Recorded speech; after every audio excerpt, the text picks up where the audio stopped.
tant que maire de la ville de Thiès, je suis venu rendre visite au directeur général. C'est toujours une occasion pour demander des conseils, pour demander des avis. Parce que la commande publique n'est jamais simple, nous avons toujours des problèmes, des procédures d'urgence. Et nous avons besoin d'être encadrés. Voilà, nous avons besoin des avis techniques.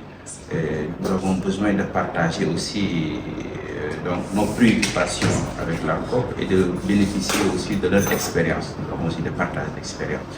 Et c'est la raison pour laquelle nous sommes venus ce matin, aujourd'hui, et donc échanger avec le DG, avec son équipe. Nous le remercions, nous avons été très bien accueillis, nous avons beaucoup échangé avec lui, nous avons beaucoup partagé aussi.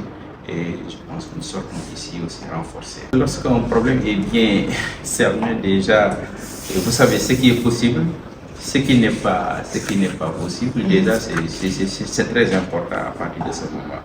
Et on n'a jamais de solution définitive, mais entrevoir des pistes qui peuvent nous amener donc à sortir, à aller vers des solutions. Et nous avons des pistes, c'est ça le plus important.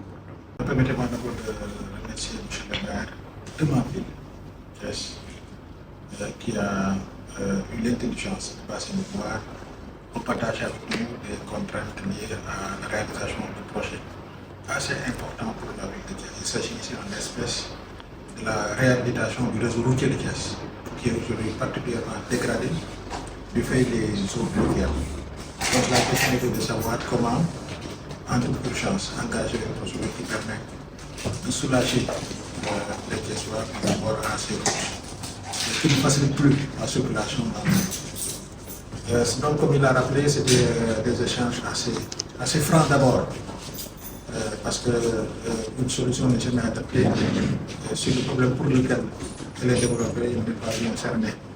Donc, dans une transparence parfaite, ils ont partagé les difficultés qu'ils ont eues avec une mise à disposition tardive des fonds qui sont aujourd'hui pressentis pour être mobilisés dans le cadre de la réalisation de ces travaux, n'est-ce pas?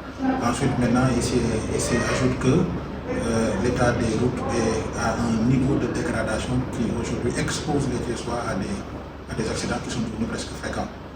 Dans un contexte où les écoles ouvrent leurs portes et que les enfants reprennent le chemin des classes. Face à cette situation, on a pu d'abord poser des bonnes questions pour identifier la contrainte dans toute sa nudité et dans tout son ampleur. Et dans la foulée, nous avons proposé des solutions aujourd'hui qui permettent au maire et à sa délégation de rentrer avec une solution qui sera certainement expérimentée pour régler très rapidement le problème qui s'est posé aujourd'hui.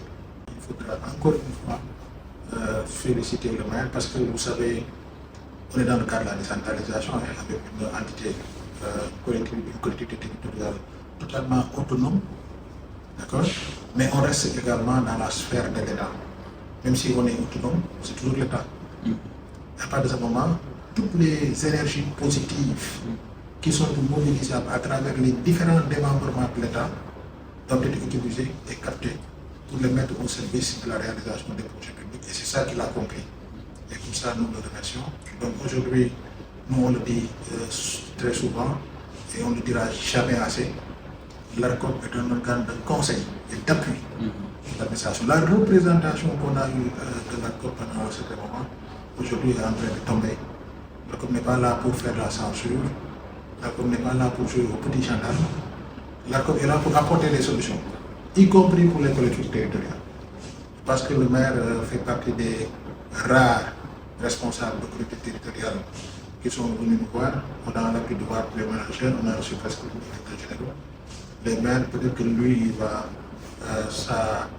sa visite sera un signal pour l'ensemble des maires, pour que ces derniers comprennent qu'aujourd'hui il n'est plus que question et il n'est pas acceptable qu'ils restent dans leur collectivité territoriale pour dérouler des projets en méconnaissance des prescriptions légales et réglementaires, dès lors que l'ARCOP est disponible pour les accompagner. C'est ça pour moi l'autre sens qu'il faut donner à cette visite. En tout cas, je pense que le maire est totalement satisfait parce qu'il a eu une solution à ces problèmes pour lesquels le déplacement a été fait.